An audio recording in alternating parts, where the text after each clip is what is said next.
Esme by Saki. All hunting stories are the same, said Clovis, just as all turf stories are the same, and all. My hunting story isn't a bit like any you have ever heard, said the Baroness. It happened quite a while ago, when I was about 23. I wasn't living apart from my husband then, you see. Neither of us could afford to make the other a separate allowance. In spite of everything that proverbs may say, poverty keeps together more homes than it breaks up. But we always hunted with different packs. All this has nothing to do with the story. We haven't arrived at the meet yet. I suppose there was a meet, said Clovis. Of course there was a meet, said the Baroness. All the usual crowd were there, especially Constance Broddle. Constance is one of those strapping florid girls that go so well with autumn scenery or Christmas decorations in church. I feel a presentiment that something dreadful is going to happen, she said to me. Am I looking pale? She was looking about as pale as a beetroot that has suddenly heard bad news. You are looking nicer than usual, I said, but that's so easy for you. Before she had got the right bearings of this remark, we had settled down to the business. Hounds had found a fox lying in some gorse bushes. I knew it, said Clovis. In every fox hunting story that I have ever heard, there has been a fox and some gorse bushes. Constance and I were well mounted, continued the Baroness serenely, and we had no difficulty in keeping ourselves in the first flight, though it was a fairly stiff run. Towards the finish, however, we must have held rather too independent a line, for we lost the hounds and found ourselves plodding aimlessly along miles away from anywhere. It was fairly exasperating, and my temper was beginning to let itself go by inches, when, on pushing our way through an accommodating hedge, we were gladdened by the sight of hounds in full cry in a hollow just beneath us. There they go, cried Constance, and then added in a gasp, in heaven's name, what are they hunting? It was certainly no mortal fox. It stood more than twice as high, had a short ugly head, and an enormous thick neck. It's a hyena, I cried. It must have escaped from Lord Pabham's park. At that moment the hunted beast turned and faced its pursuers, and the hounds, there were only about 6 people of them, stood round in a half circle and looked foolish. Evidently they had broken away from the rest of the pack on the trail of this alien scent, and were not quite sure how to treat their quarry now they had got him. The hyena hailed our approach with unmistakable relief and demonstration of friendliness. It had probably been accustomed to uniform kindness from humans, while its first experience of a pack of hounds had left a bad impression. The hounds looked more than ever embarrassed as their quarry paraded in sudden intimacy with us, and the faint toot of a horn in the distance was seized on a welcome signal for unobtrusive departure. Constance and I and the hyena were left alone in the gathering twilight. What are we to do? Asked Constance. What a person you are for questions, I said. Well, we can't stay here all night with a hyena, she retorted. I don't know what your ideas of comfort are, I said, but I shouldn't think of staying here all night, even without a hyena. My home may be an unhappy one, but at least it has hot and cold water laid on, and domestic service, and other conveniences which we shouldn't find here. We had better make for the ridge of the trees to the right. I imagine the Crowley road is just beyond. We trotted off slowly along a faintly marked cart track, with the beast following cheerfully at our heels. What on earth are we to do with the hyena? Came the inevitable question. What does one generally do with hyenas? I asked crossly. I never had anything to do with one before, said Constance. Well, neither have I. If we even knew its sex, we might give it a name. Perhaps we might call it Esme. That would do in either case. There was still sufficient daylight for us to distinguish wayside objects, and our listless spirits gave an upward perk as we came upon a small half-naked gypsy brat picking blackberries from a low-growing bush.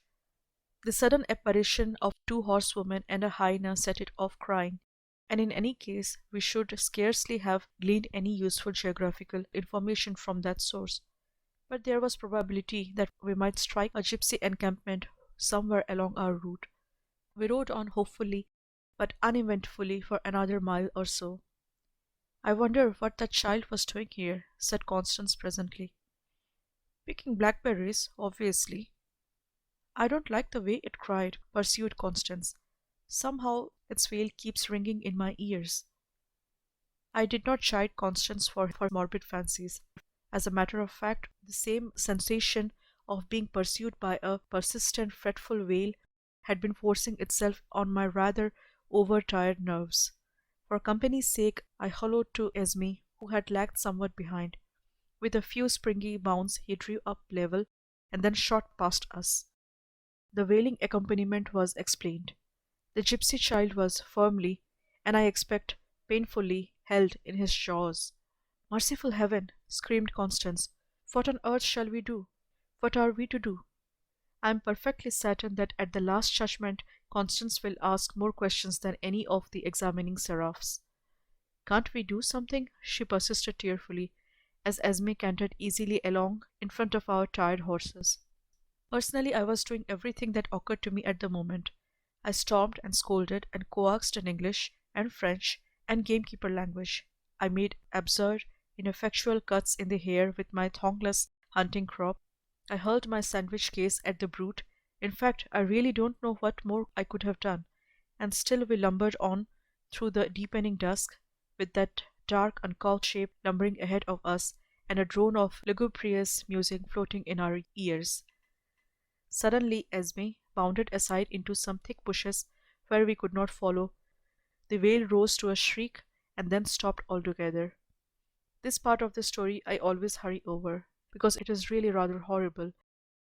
When the beast joined us again after an absence of a few minutes, there was an air of patient understanding about him, as though he knew what he had done, something of which we disapproved, but which he felt to be thoroughly justifiable. "How can you let that ravening beast trot by your side?" asked Constance. She was looking more than ever like an albino beetroot. "In the first place, I can't prevent it," I said. "In the second place, whatever else he may be, I doubt if he is ravening at the present moment." Constance shuddered. "Do you think the poor little thing suffered much?" came another of her futile questions. "The indications were all that way," I said. "On the other hand, of course, it may have been crying from sheer temper.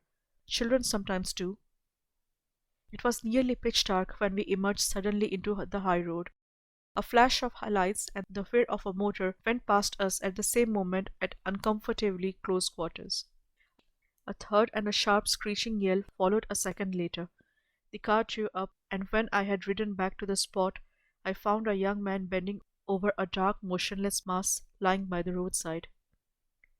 "You have killed my Esme," I exclaimed bitterly. "I'm so awfully sorry," said this young man. "I keep dogs myself, so I know what you must feel about it. I'll do anything I can in reparation." "Please bury him at once," I said. "That much I think I may ask of you." "Bring the spade, William," he called the chauffeur. Evidently hasty roadside interments were contingencies that had been provided against. The digging of a sufficiently large grave took some time. "I say, what a magnificent fellow," said the motorist as the corpse was rolled over into the trench. "I'm afraid he must have been rather a valuable animal." "He took second in the puppy class at Birmingham last year," I said resolutely. Constance snorted loudly. "Don't cry, dear," I said brokenly. "It was all over in a moment. He couldn't have suffered much." "Look here," said the young fellow desperately, "you simply must let me do something by the way of a reparation." I refused sweetly, but as he persisted, I let him have my address. Of course, we kept our own counsel as to the earlier episodes of the evening. Lord Pabham never advertised the loss of his hyena. When a strictly fruit-eating animal strayed from his park a year or two previously, he was called upon to give compensation in 11 cases of sheep worrying and practically to restock his neighbor's poultry yards, and an escaped hyena could have mounted up to something on the scale of a government grant. The gypsies were equally unobtrusive over their missing offspring. I don't suppose in large encampments they really know to a child or two how many they've got. The Baroness paused reflectively and then continued. There was a sequel to the adventure, though. I got through the post a charming little diamond brooch with the name Esme set in a sprig of rosemary. Incidentally, too, I lost the friendship of Constance Broadel. You see, when I sold the brooch, I quite properly refused to give her any share of the proceeds. I pointed out that the Esme part of the affair was my own invention, and the hyena part of it belonged to Lord Pabham, if it was really his hyena, of which, of course, I have no proof. End of the story.